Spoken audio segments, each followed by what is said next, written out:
Tuesday, July 16th here in Sarasota, Florida.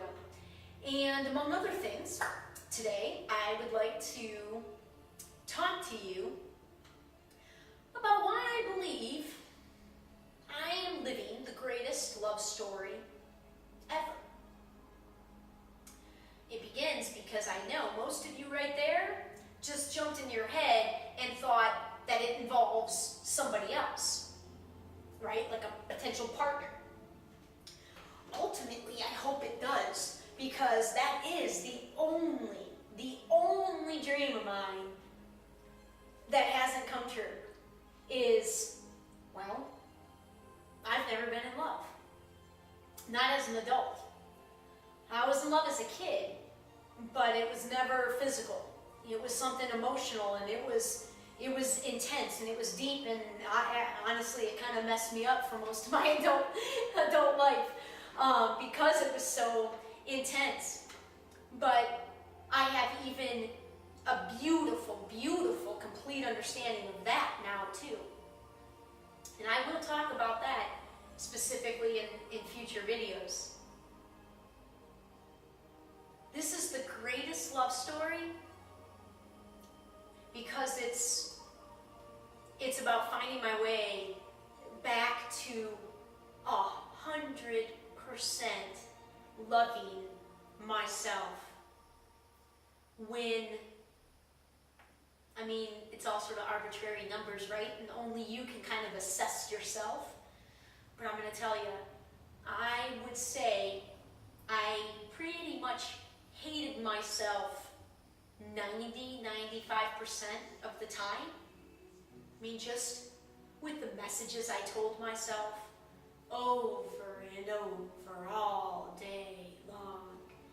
The way that I treated myself, specifically with tremendous over-exercising, which I always truly loved.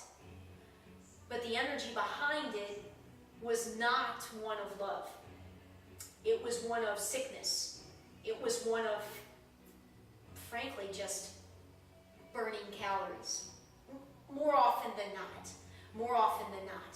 That was the motivation behind it. And it changes the whole experience.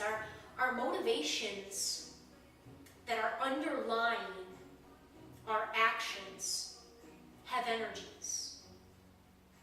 And those energies can be felt by you if you allow yourself to connect to you. And they can be felt by others as well. And I just had nothing but a lot of self-hatred, a lot of self-judgment and self-hatred run through my veins for a lot of years. So finding my way back to loving me. And you know, I say find my way back, but I never really had conscious thoughts of, I love myself, I love me. You know, as a kid, you don't really think about that stuff. I mean, you just are a kid.